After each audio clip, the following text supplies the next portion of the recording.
Elisabeth II cacherait-elle au monde entier qu'elle est malade? Selon le Daily Mail, de nombreuses sources indiquent que la reine pourrait bien être dans un piteux état de santé. Pour preuve, le prince Charles serait extrêmement inquiet pour sa maman et se rendrait quotidiennement dans sa demeure de Balmoral afin de vérifier que tout aille bien. Ingrid Sourde, de Majesty Magazine, a déclaré « Il est très inhabituel que le prince Charles fasse ce genre de visite impromptue pour voir sa mère ».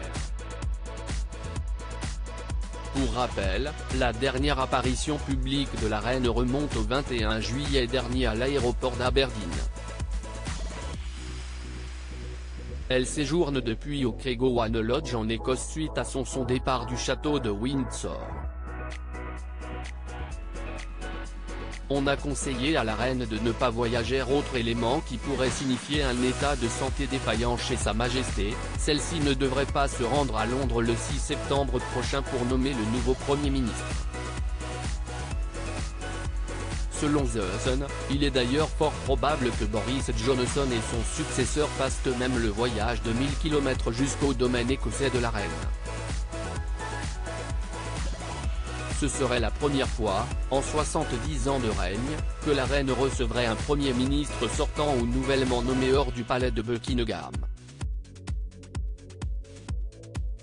Boris Johnson et les deux candidats au poste de chef du parti conservateur ont d'ores et déjà indiqué qu'ils seraient très heureux de faire le voyage.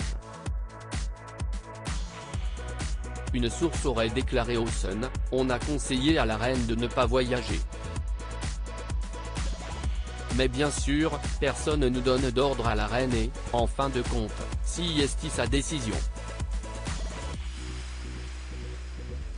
Il y a certaines fonctions de son rôle que le prince Charles peut faire en son nom et la reine est catégorique, elle nommera elle-même le Premier ministre.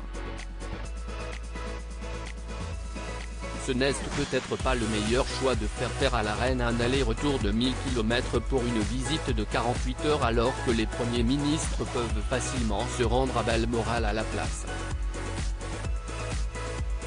Il s'agit de la dernière modification en date des plans en raison des problèmes de santé de Sa Majesté, qui continue de faire face, du moins officiellement, à des problèmes de mobilité.